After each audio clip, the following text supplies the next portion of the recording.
গর্ভাবস্থায় মৃগেল মাছ খেতে পারবে কিনা? গর্ভাবস্থায় মৃগেল মাছ খান, রুই মাছ খান, কাতল মাছ খান, অন্য কোনো মাছ খান, মাছ না খায় গোশ খান, গোশ না খায় মুরগি খান, সবজি খান, এটা আপনাদের ব্যাপার। ইসলামের নাম দিয়া এরকম বহুত বানোয়ার ভিত্তিহীন কথা আমাদের দেশে মানুষ বানায় রাখছে। আর আমি দেখছি এসব আজে বাজে ভুল ফতোয়া সব মহিলাদের উপরে আরোপ করে যে এটা খাইতে পারবে না। কেন? স্ত্রী গর্ভাবস্থায় স্বামী মৃগেল মাছ খাইতে পারবে না, এই প্রশ্ন করা গেল না?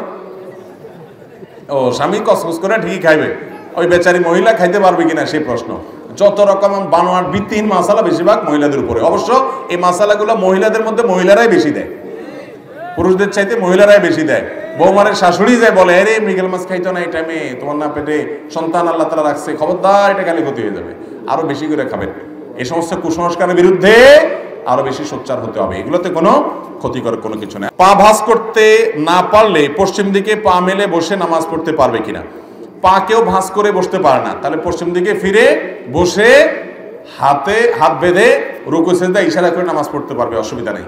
পশ্চিম দিকে দোনো পা মেলে দিলেন, মনে করেন এদিকে কেবলা, দোনো পা মেলে বসলেন, আল্লাহু আকবার বলে হাত বাঁধলেন, রুকু করলেন, সিজদা করলেন, ইশারা, এটা জায়েজ আছে। আমরা অনেকে মনে করি আরে কেবলার দিকে ফিরে কেমনে নামাজ পড়বে পাও দিয়া, কোনো অসুবিধা নেই।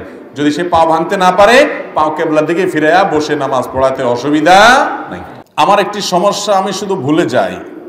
কেউ একটি কথা বললে বা কাজ বললে অন্য জায়গায় গেলে সেটা ভুলে যাই। আমার এই সমস্যার সমাধান কি?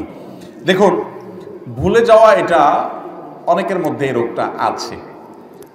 আম্মাজান আয়েশা রাদিয়াল্লাহু তাআলা আনহা, নবী করিম সাল্লাল্লাহু আলাইহি ওয়াসাল্লামের স্ত্রী, আমাদের মা, উম্মুল মুমিনিন, ইমানদারদের মা, তার একটা মানুষ হিসেবে তার একটা বিশেষ সমস্যার দিক ছিল যে তিনি মাঝে মধ্যে ওইটা আটার খামিরা টামিরা বানায় যে মহিলারা রুটি টুটি বানানোর জন্য, এগুলো বানায় হয়তো না ঢেকে ভুলে, মনের ভুলে হয়তো ঘরে ঢুকে গেছেন।